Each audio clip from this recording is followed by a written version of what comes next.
Hi everyone, this is Dr.RUkmani Choudhary and you are watching Dr.RUkmani's Health Update. My today's topic is about athlete foot, and today's video is all about like a fungal infection, foot fungal infection, and we call it like Tinea Pedis. So I'll be talking everything about like athlete foot, what is this condition, what are the causes behind it, who is at higher risk, what sign or symptoms do you have, how you can prevent this condition, diagnostic criteria, is there any test, active homeopathy medicine, treatment in allopathy, treatment in homeopathy. So I request you to watch complete video for complete information. If you're watching first time, please like, share and subscribe my channel for further notification. Athlete foot, athlete, as its name implies, athlete. So it is commonly seen among like athletes, and this is a kind of contagious, means you can catch it while in the contact with infected person. So this is a kind of contagious fungal infection of your toes. You have this kind of infection in between your toes, right? So this is a kind of fungal infection. What are the causes behind like athlete foot? So we call it like Tinea Pedis. So causes fungus. So this is a kind of fungal infection. So there are certain routes that you can in the direct contact you can get it. Even you can catch the infection while in the direct of the infected person, or while touching the surface that is contaminated with the fungus. So while touching those surfaces you can catch the infection, like going barefoot in like public places, like in swimming pools and other public places. So you can catch the infection. So either direct contact or touching contaminated surface, you can catch the infection. So who is at higher risk? At a higher risk, you can see anyone can catch this infection, but there are certain behaviors, there are certain habits among those this is frequently seen. So using the tight footwears, you are using the tight shoes, so and these are the confined, so there is a more sweat, and the moist and warm is an ideal medium for the fungus to grow. So this provides the fungus to to multiply. So you can have this kind of infection.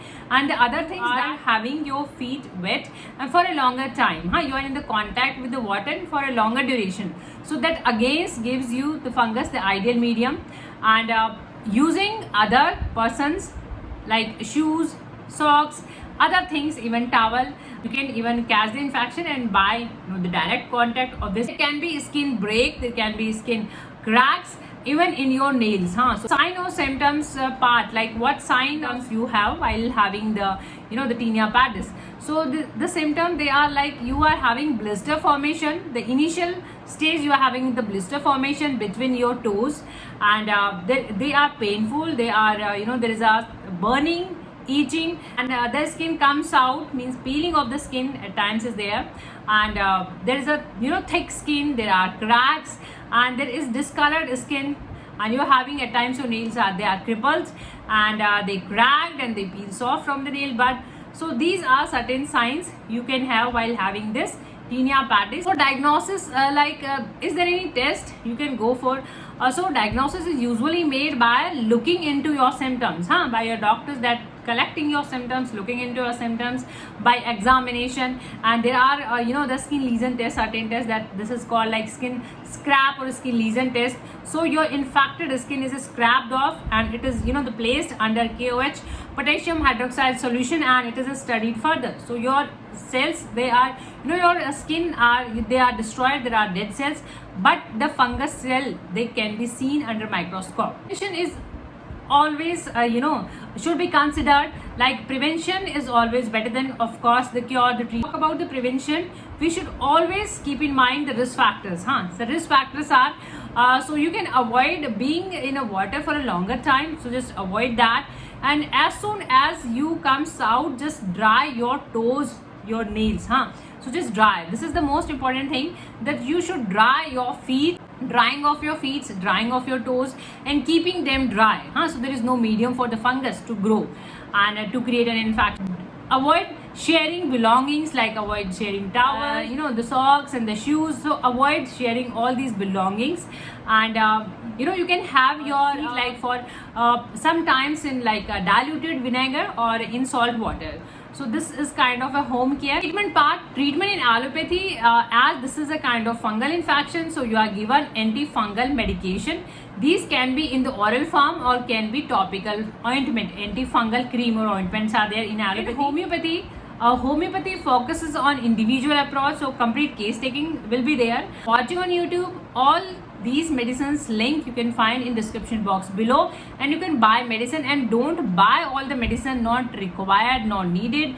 Just focus on your case. Just try to match your case with this medicine. So this is like Arsenicum album. Arsenicum album is like a quite pretty common in all kind of fungal infection. You are having burning, you are having itching, and you are having pain in that flesh part. So you can use Arsenicum album, and this is oral form of the medicine. So just have 1 or 2 drops. 1 or 2 drops direct on tongue orally. These are oral form of the medicine. Just buy minimum quantity and just focus on the medicine name and the place you belong. The color can differ, even the form of the medicine can differ. So just focus on the medicine name, Arsenicum album, 30 or 200 potencies. You can even start with the lower doses. This is like kind of medium doses. So 1 or 2 drops direct on tongue orally, and just use it like 2 or 3 weeks. So there is burning, there is itching, burning, and there's a pain. Sulphur in homeopathy, this is the like #1 medicine in the all skin problem. This covers entire skin issue. This is kind of the medicine sulphur is given when you have sweaty feet, means you are having lot of perspiration is there, and you are having burning sole, means there is a lot burning in your sole. And unhealthy skin, means there is a dirty skin. So in that case, you can use sulphur. This is again in 1 or 2 drops, and this is the medicine that should not be repeated frequently, means you can have 1 dose and you can wait like for 1 week or 10 days, and if it is required afterward you can repeat. Otherwise no repetition required in sulphur. This is the medicine, again antifungal medicine, and very quite pretty, very effective medicine. This is given when there is a infection, secondary bacterial infection can be there, means there are pus formation, so you can have the smell, pus formation, pain and sweat, of course. So in these cases we prescribe Rhus Tox.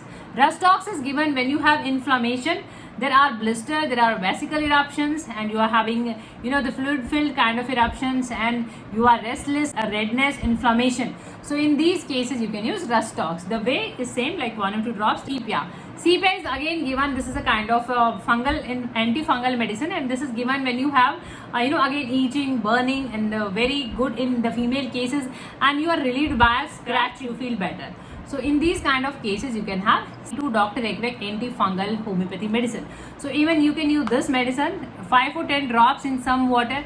You can mix and you can have it like 2 or 3 times in a day before having your meal. Homeopathic ointment, bonnet homeopathic antifungal dermagen cream. So you can use this. This is for the topical purpose, for the application purpose. So you can apply this. Hopefully this video can give you some amount of help. If you find this video knowledgeable, informative, please like, share and subscribe my channel. Press the bell icon to get notified. Keep watching, keep supporting. Thank you for your time. Thank you for watching. Thank you so much.